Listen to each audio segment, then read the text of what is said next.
Oi, gente, tudo bom com vocês? Olha, eu aqui de novo, gravando mais um vídeo aqui. Hoje eu vim falar sobre a síndrome do impostor. O que seria isso? É aquela sensação muito forte, predominante, quanto à capacidade, assim, uma sensação de não merecimento. Ela não sente que aquela conquista é compatível com a capacidade que ela tem. Ela atribui as suas conquistas à sorte, ela não reconhece como a sua própria capacidade, ou a sorte, ou o acaso. Nunca é um olhar para si, do seu próprio esforço, o mérito, né, do seu trabalho. Ela não enxerga isso como um mérito dela própria. Uma questão importante, né, para se falar, que a síndrome do impostor, ela não é um diagnóstico oficial. Ela não está dentro dos manuais, né, diagnósticos. Ela é mais aquela sensação mesmo que a pessoa, ela não se vê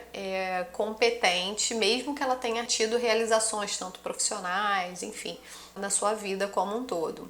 Então, esse termo, síndrome do impostor, ele foi cunhado na década de 70 por Suzanne Clemson, uma pesquisadora.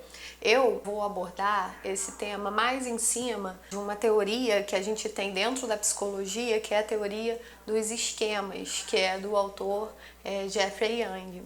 E aí ele fala sobre as necessidades emocionais e psicológicas da infância, que a gente tem do nosso desenvolvimento. E ele dá o nome de esquemas. Então seria um esquema de fracasso, que é justamente essa sensação que a gente tem quando não são atendidos os domínios, né, que ele também fala dentro da teoria, que acaba ficando com a autonomia e o desempenho prejudicado nessa visão da fase do desenvolvimento. E a partir desses esquemas que a gente fala desadaptativos, existem algumas características, algumas origens dos cuidadores que podem ter desenvolvido, né, em relação à forma do cuidado. Uma das origens pode ser pais ou cuidadores muito críticos em relação até ao desempenho escolar.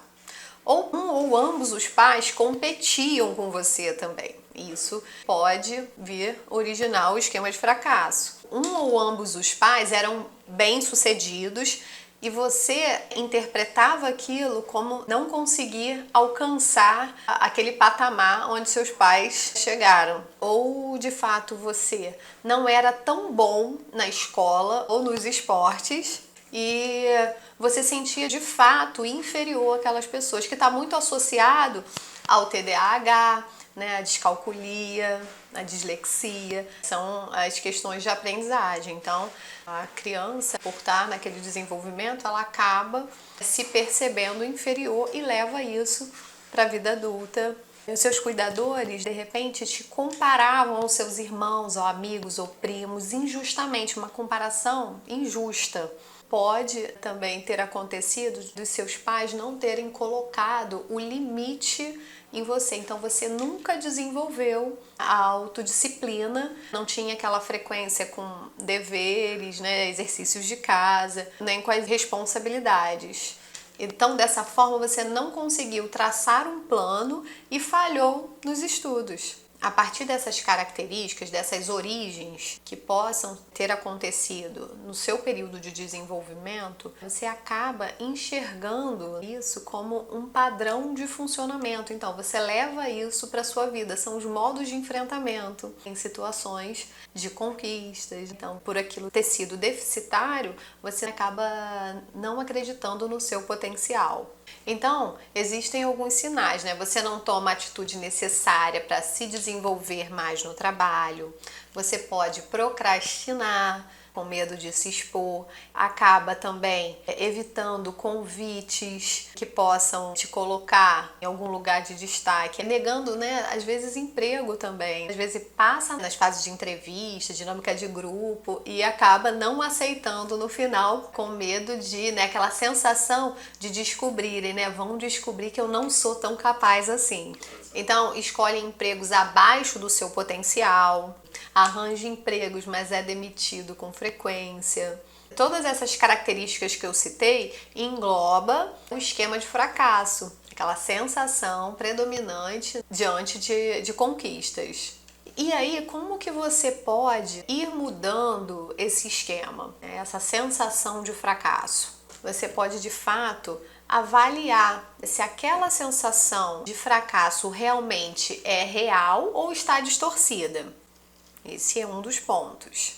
Uma bem interessante é entrar em contato com a sua criança interior, né? Aquela lá de trás, e tentar buscar os pontos da onde houveram situações injustas para aquele período. Então, identificar isso e saber a origem disso, as situações que foram acontecendo devido ao seu desenvolvimento, traz uma visão também de consciência para você trazer isso para você e você ver que hoje você tem novos repertórios, diferentemente daquela criança que era tão indefesa, que não tinha o repertório suficiente para se defender, para ter uma consciência mais ampla em relação a si. Tome consciência das suas realizações, das suas habilidades, de fato que você tem.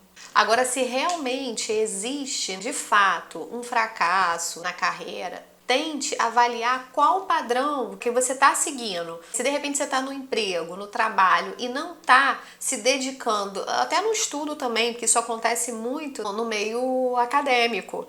Então, assim, avalie se de fato você não está buscando mais conhecimento. O que você precisa? Trace um plano. O que você precisa fazer para se dedicar mais àquela situação ou aquele conteúdo. Criar um cartão de enfrentamento também com a sua história. Escreva ele para você.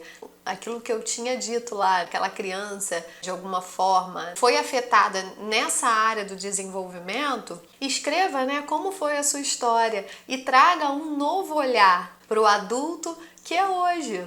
Por fim, envolva pessoas que você ama, que de fato você tem confiança, porque às vezes lá atrás a gente não pode escolher as pessoas com quem a gente pode conviver, que às vezes, infelizmente, até os pais, eles podem ser tóxicos, mas eu não gosto de colocar isso para culpabilizá-los, porque cada um tem as suas questões, os seus esquemas. Como diz aquela frase de Sartre, eu acho que é Sartre, que fala: não importa o que fizeram com você, o que importa é o que você vai fazer com o que fizeram de você. Então, assim, hoje como adulto, você pode escolher as suas amizades, com quem você pode de fato contar. Então, escolha pessoas que, né, te coloquem para cima, que de fato perceba suas qualidades. E a terapia pode te ajudar nesse processo de mudança. O autoconhecimento, ele é importante. O trabalho com a psicoeducação, né, para entender e mudar, dar uma nova narrativa para a sua história, faz toda a diferença. Isso é tudo por hoje. Se inscrevam aqui no canal, curtam o vídeo e compartilhem com quem vocês quiserem. Beijo grande!